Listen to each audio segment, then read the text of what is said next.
Right. కాకమాన్ Rajasekhar గారు, మీరు శాంతి భద్రతలు అదుపు తెప్పాయని ఈరోజు ఢిల్లీలో దీక్ష చేస్తున్నారు, ధర్నా చేస్తున్నారు. ఒక రాజకీయ పార్టీకి మీరు ఎక్కడన్నా నిరసన తెలిపే హక్కు ఉంది. కానీ రాష్ట్రంలో ఆ పరిస్థితి ఉందా అన్నదే ఇప్పుడు ఎదురవుతున్న ప్రశ్న. నిన్న ముఖ్యమంత్రి చంద్రబాబు నాయుడు కూడా ఏపీ అసెంబ్లీలో ఇదే అంశంపై మాట్లాడారు. శాంతి భద్రతలు ఖచ్చితంగా కొంత దారిలోకి తెస్తామని చెబుతూనే గత 5 ఏళ్లలో శాంతి భద్రతలు తీరు ఎలా ఉందో మొత్తం వివరించారు.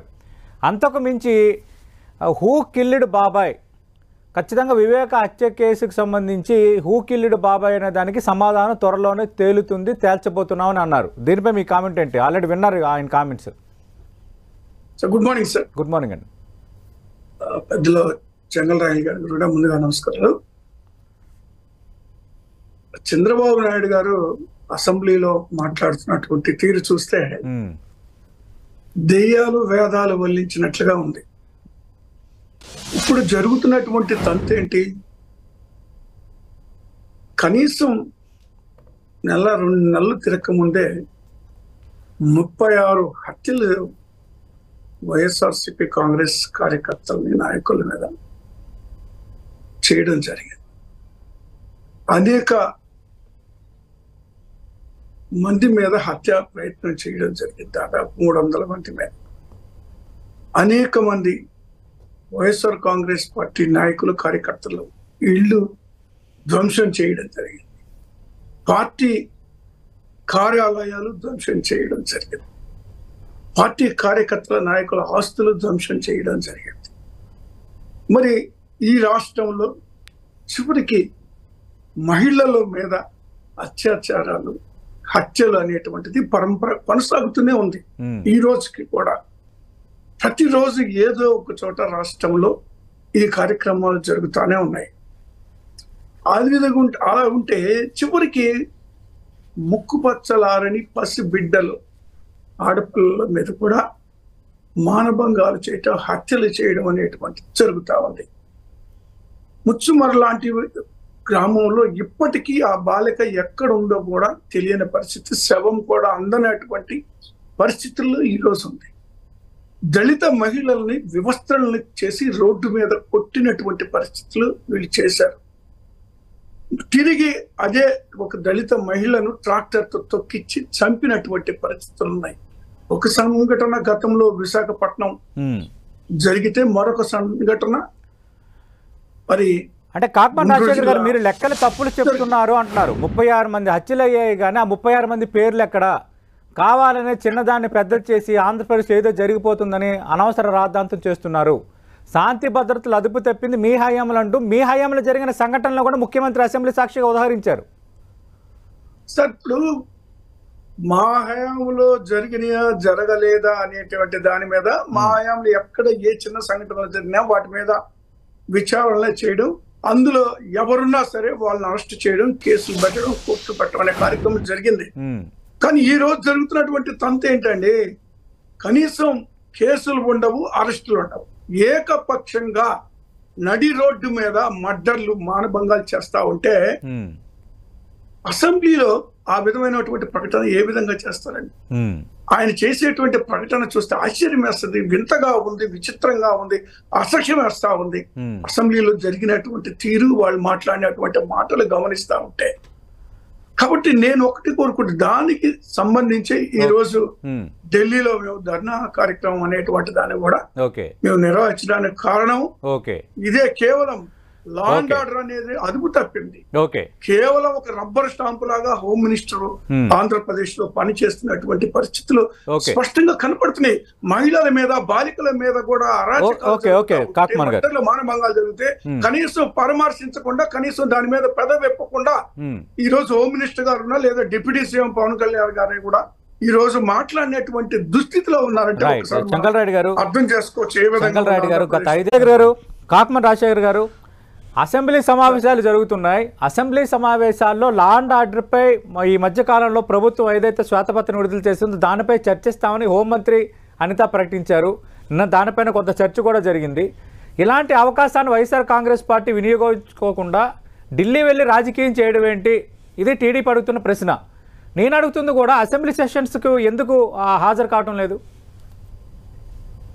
సతీష్ గారు, ముందుగా జగన్మోహన్ రెడ్డి గారిని గుడ్డలోడ తీసి అసెంబ్లీలో కొట్టము, మేము అలా చెయ్యము. ఆ కొట్టే దమ్ము ఎవరికన్నా ఉందండి? జగన్మోహన్ రెడ్డి గారి మీద చెయ్యి పడితే తర్వాత ఏం జరుగుతుందో రాష్ట్రం అగ్నిగుండం లాగా మారుతుంది. అయిపోయిన తమిళనాడు ఏమి జరిగింది అదే జరుగుతుంది. తక్కువ అంచనా వేయద్దు. 40% ఓటింగ్, 40% ప్రజలు ఆయన పక్షాన్ని ఈ రోజుకే ఉన్నారు, గుర్తుపెట్టుకోవాలా. తప్పుడు వాగ్దానాలతో అధికారంలోకి వచ్చినంత మాత్రాన జగన్మోహన్ రెడ్డి గారిని ఏదో చేస్తారని ఏదో భయపడుతున్నారు అనుకుంటున్నారు కదా. జగన్మోహన్ రెడ్డి గారు గుర్తుపెట్టుకోవాలా, ఆయన డిఎన్ఏలోనే లేదు భయం అనేటువంటి. అలా భయపడే పని అయితే ఈ స్థాయికి రాడు. ఆయన అన్యాయంగా అక్రమంగా 16 నెలలు జైల్లో పెట్టినా కూడా బయటకు వచ్చి మొక్కవోని దీక్షతో ప్రజల మధ్యలో ఉండి ప్రజల పక్షాన నిలబడి ప్రజా సమస్యల పట్ల పోరాటం చేసి అధికారంలోకి 19 ఎన్నికల్లో మళ్ళీ రావడం జరిగింది. అది గుర్తుపెట్టుకోవాలని కోరుతున్నా. కాబట్టి ఆ విషయాన్ని దయచేసి ఇంకెప్పుడు కూడా మాట్లాడకండి.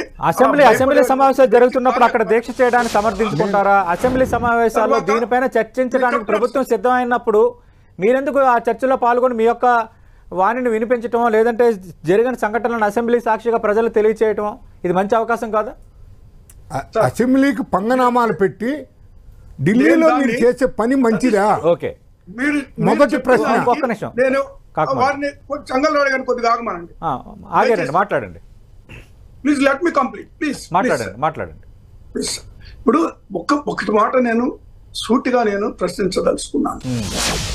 అసెంబ్లీకి ఎందుకు రాలేదనేటువంటి దాని మీద మీరు మాట్లాడతారు. ఇది ఆల్రెడీ ఒక ప్రోగ్రాము ఫిక్స్ అయిపోయింది ఢిల్లీలో. ఈ రాష్ట్రంలో జరుగుతున్నటువంటి అన్యాయాలని, అరాచకాలని, మర్డర్లు, మానభంగాలు, దోపిడీలు ఇవన్నిటిని అరికట్టాలంటే ముందు దాని మీద చర్య తీసుకోవాలా. ప్రజల మాన ప్రాణాలను కాపాడేందుకు తీసుకోవాల్సినటువంటి చర్యలు చేపట్టాల్సినటువంటి అవసరం అపోజిషన్ పార్టీ మీద ఉంది. ఈ రోజు అసెంబ్లీలో కూర్చున్నంత మాత్రాన ఏకపక్షంగా జరిగేటువంటి అసెంబ్లీలో కౌరవ సభలో కూర్చున్నంత మాత్రాన కొత్తగా ఒరిగేది ఏమీ లేదు. ఇది కేవలం వాళ్ళ ఏకపక్షంగా నిర్వహించేటువంటి సభ. అది అలా ఉంచండి. ఓకే, ఇది దేశవ్యాప్తంగా నాయకుల దృష్టికి, పార్టీల దృష్టికి, ప్రజల దృష్టికి తీసుకెళ్లాలా. దీన్ని, ఈ అరాచకాలని అరికట్టడానికి తగిన చర్యలు తీసుకోవాలని మేము రాజశేఖర్ గారు, నేను మీ ప్రారంభంలో అన్నాను, మీరు ఒక రాజకీయ పార్టీగా నిరసన తెలిపే హక్కు, ధర్నా తెలిపే హక్కు, దీక్షలు చేసే హక్కు మీకొంత కాదనట్లేదు. ఒకటి అసెంబ్లీ సమావేశాలు జరుగుతున్నప్పుడు దాన్ని ఎందుకు సద్వినియోగపరచుకోవట్లేదు అన్న దానిపై మేము వివరణ ఇచ్చారు. రెండోది, నిన్న అసెంబ్లీ సాక్షిగా ముఖ్యమంత్రి అడిగిన ప్రధాన ప్రశ్న ఏంటంటే 36 హత్యలు జరిగాయి అని పదే ఊదరిస్తున్నారు, 36 మంది పేర్లు చెప్పగలరా అని. నిజంగా 36 హత్యలు జరిగితే ఆ 36 హత్యలకు సంబంధించిన వివరాలు ఉన్నాయా? నిజంగా ఆ 36 హత్యలు తెలుగుదేశం పార్టీ నాయకులు ప్రోద్బలంతోనో లేదంటే తెలుగుదేశం పార్టీ సానుభూతుల పరులు చేశారని ఆధారాలు ఉన్నాయి మీ దగ్గర? సతీష్ గారు, పూర్తి ఆధారాలు, ఫోటోలతోటి, వీడియోలతోటి ప్రదర్శన అనేటువంటిది ఈ రోజు ఢిల్లీలో జరుగుతా ఉంది. పూర్తి స్థాయిలో సమాచారము కావాలన్న వాళ్ళకి ఇస్తాము. వాళ్ళు ఏం చేస్తారో కూడా చూస్తాం. ఈ మొక్కుబడి కార్యక్రమాలు కాదు. తర్వాత అసెంబ్లీకి రాలేదు అన్నారు. మీరు ఒకటి గుర్తుపెట్టుకోండి సార్, మేము అధికారంలో ఉన్నప్పుడు చంద్రబాబు నాయుడు గారు ప్రజా సమస్యల పట్ల స్పందించకుండా, ప్రజా సమస్యలు అసెంబ్లీ దృష్టికి తీసుకురాకుండా ఎక్కడ దాక్కున్నారు, ఏ కలుగులో దాక్కున్నారండి? ఎందుకు రాలేదు అసెంబ్లీకి? ఆ రోజు చిత్తశుద్ధి లేదా? ఈ రోజు మేము కేవలం ఆయన భార్యపై అనుచిత వ్యాఖ్యలు చేశారని కదా.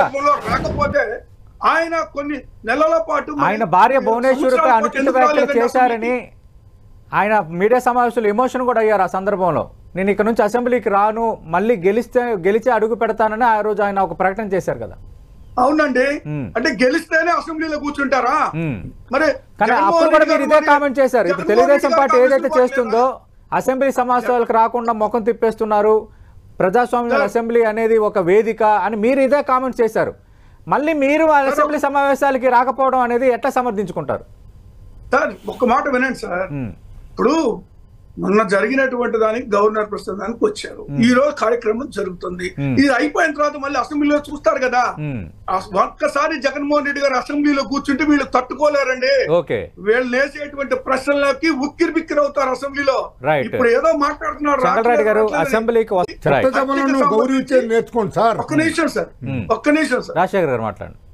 ఇప్పుడు వినుకొండలో వందలాది మంది చూస్తుండగా నడి రోడ్డు మీద అత్యంత పాశవికంగా కాండ జరిగితే అది వాళ్ళ కుటుంబాన్ని పరామర్శించారండి వీళ్ళేమన్నా? ఆ కుటుంబం దగ్గరికి ఎవరైనా వెళ్ళారండి? వాళ్ళకి ఏదైనా సహాయంగా బాసటగా నిలబడ్డదండి ప్రభుత్వం? వాళ్ళు చెయ్యబట్టే అక్కడికి వెళ్ళేటువంటి పరిస్థితి లేదు. రేపు 36 మంది విషయం కూడా అదే జరగబోతుంది. వీళ్ళు ఎలా వస్తారు? హత్య చేసిన వాళ్ళే వచ్చి సమర్థిస్తారండి. అంటే దీన్ని చూస్తా ఉంటే గాంధీని చంపిన గాడ్స్ అనే గాంధీ పటానికి దండేసి దండం పెట్టినట్టుంది. చంపింది వీళ్ళే, వీళ్ళు పోయి పరామర్శిస్తారండి? నాకు అర్థం కావట్లేదు. మరి అలా పరామర్శించే పని అయితే వెళ్ళమనండి. ముందు వినకుండా వెళ్ళమనండి. ముస్లిం యువకుడిని హత్య చేశారు కదా, అది పరామర్శించమని నా కుటుంబాన్ని. కనీసం స్థానిక ఎమ్మెల్యే కూడా వెళ్ళినటువంటి పరిస్థితి లేదు, లేదా హోమ్ మినిస్టర్ గారు వెళ్ళినటువంటి పరిస్థితి లేదు, లేదా ముఖ్యమంత్రి గారు లేదా డిప్యూటీ సీఎం గారు ఖండించినటువంటి పరిస్థితి కూడా లేదు. అది కేవలం గ్రూప్ తగాదాలని తిప్పికొట్టారు. హోమ్ మినిస్టర్ గారిని అడిగితే ఏమన్నారండి? నన్ను గన్ను పట్టుకోమంటారా లేదా కర్ర పట్టుకోమంటారా, ఏం చేయమంటారు నన్ను అని మాట్లాడుతున్నారంటే ఏ విధంగా ఉందో ఆంధ్రప్రదేశ్ లో లా అండ్ ఆర్డర్ అనేటువంటిది ఒకసారి అర్థం చేసుకోవచ్చు. ఏం హోమ్ మినిస్టర్ గారి చేతులు ఎత్తేస్తే ఇంక ఎవరు కాపాడతారు? ప్రజల మాన ప్రాణాలకు రక్షణ కల్పించాల్సినటువంటి నైతిక బాధ్యత ఉన్నటువంటి ఈ నాయకులే చేతులు ఎత్తేసేసి మరి మాట్లాడుతూ ఉంటే ఏమనాలో చెప్పండి. కాబట్టి నేను ఒకటే కోరుతున్నానండి, ఒక రోజు అసెంబ్లీకి రానంత మాత్రం ఏం కాదు. 5 సంవత్సరాల అసెంబ్లీ ఉంది. ఒక రోజు అసెంబ్లీకి రానంత మాత్రం ఏమీ కాదు. 5 సంవత్సరాల అసెంబ్లీ ఉంది, అసెంబ్లీకి వస్తాము. కేవలం ఒక రోజు అసెంబ్లీలోకి రానంత మాత్రాన ఏదో జరిగిపోతుంది, ఏదో ప్రజలకు మేలు జరుగుద్ది అని వాళ్ళు ఏదో నమ్మబలికే ప్రయత్నం వాళ్ళు చేస్తా ఉన్నారు. తప్పు అని నేను చెప్పలేదు. ఒక్క నిమిషం. రెండోది రాజశేఖర్ గారు, నిన్న ఒక్క నిమిషం నిన్న మరో కీలకమైన అంశం అసెంబ్లీలో చర్చ జరిగింది ఏంటంటే హూ కిల్డ్ బాబాయ్, ఇది ఎవరనేది త్వరలో తేల్చబోతున్నాము అని ముఖ్యమంత్రి మాట్లాడారు. అలాగే బీజేపీ పక్షనేతగా ఉన్న విష్ణుకుమార్ రాజును కూడా ఆయన దానికి సంబంధించి సమాధానం చెప్పాలని అడిగారు. ఖచ్చితంగా త్వరలో తేలుతుందని ఆయన చెప్పారు. అలాగే టీడీపీ సభ్యులు కూడా బీజేపీ దీని మీద సమాధానం చెప్పాలన్నారు. దీనిపై మీ కామెంట్ ఏంటి? సతీష్ గారు, ఎవరు చంపారు అనేటువంటి దాన్ని సిబిఐ దర్యాప్తు జరుగుతా ఉంది. మేము కూడా కోరుకుంటున్నాం ఎవరు చంపారో త్వరలో తేలబోతుంది, సిద్ధంగా ఉండండి. ఇది ముఖ్యమంత్రి అసెంబ్లీలో చేసిన కామెంట్. ఊకిల్లిడ బాబాయ్ అనే ప్రశ్నకు సమాధానం అసెంబ్లీలో త్వరలో దొరకబోతోంది, త్వరలో తేలబోతోంది. ఇది అసెంబ్లీ సాక్షిగా ముఖ్యమంత్రి చంద్రబాబు నాయుడు చేసిన కామెంట్. ఖచ్చితంగా సార్, రావాలని మేము కూడా కోరుకుంటున్నాం. ఇప్పుడు ఎవరు హత్య చేశారు, దానికి బాధ్యులు ఎవరు అనేటువంటిది తెలియాలని మేము కూడా కోరుకుంటున్నాం. సిబిఐ దర్యాప్తు జరుగుతుంది. సిబిఐ దర్యాప్తులో కూడా అడ్డగోలుగానో లేదా కక్ష సాధింపు చర్యలుగానో ఎలా పడితే అలా ఎవరిని పడితే వాళ్ళని ఇరికిచ్చేటువంటి ప్రయత్నం చేసేటువంటిది జరుగుతా ఉంది. ఈ రోజు వివేక గారి హత్య జరిగినప్పుడు ఎవరున్నారండి? ఇదే తెలుగుదేశం పార్టీ అధికారంలో ఉన్నప్పుడు వివేక గారి హత్య జరిగింది. వైఎస్ఆర్ కాంగ్రెస్ సిబిఐ దర్యాప్తు కావాలని అడిగారు, మీరు అధికారంలోకి వచ్చిన తర్వాత సిబిఐకి ఇవ్వడానికి వెనకాడారు. మేము రూలింగ్ లో ఉంటే సిబిఐ కావాలంటారా? మీరు రూలింగ్ లో ఉంటే సిబిఐ వద్దంటారా? వాళ్ళ కూతురు సిబిఐ కావాలని కోర్టులో వేస్తే కోర్టు ఆమోదించి ప్రతిపాదించి బండారం బయటపడుతుంది సిబిఐ ద్వారా. అందుకని వద్దన్నారు, కోర్టులో వేశారు. మాకు అమ్మ పుణ్యం అని చెప్పేసి సిబిఐ దర్యాప్తు అనేటువంటిది ఆంధ్రప్రదేశ్ లో ఉండకూడదు అనేటువంటి ఉద్దేశంతో గత ప్రభుత్వం తెలుగుదేశం అధికారంలో ఉన్నప్పుడు జనరల్ కన్సెంట్ కూడా ఇచ్చినటువంటి పరిస్థితులు లేదండి. మేము అధికారంలోకి వచ్చిన తర్వాతే సిబిఐ స్వేచ్ఛగా దర్యాప్తు దర్యాప్తు చేయాలని మీరెందుకు ఇనిషియేటివ్ తీసుకోలేదు? మళ్ళీ ఆయన కుమార్తె వెళ్ళినప్పుడే కదా మళ్ళీ సిబిఐ దర్యాప్తు రావడం అనేది అయ్యింది. ఈ అంశాన్ని మీరు ప్రస్తావిస్తున్నారు. కోర్టు డైరెక్షన్ ఇదంతా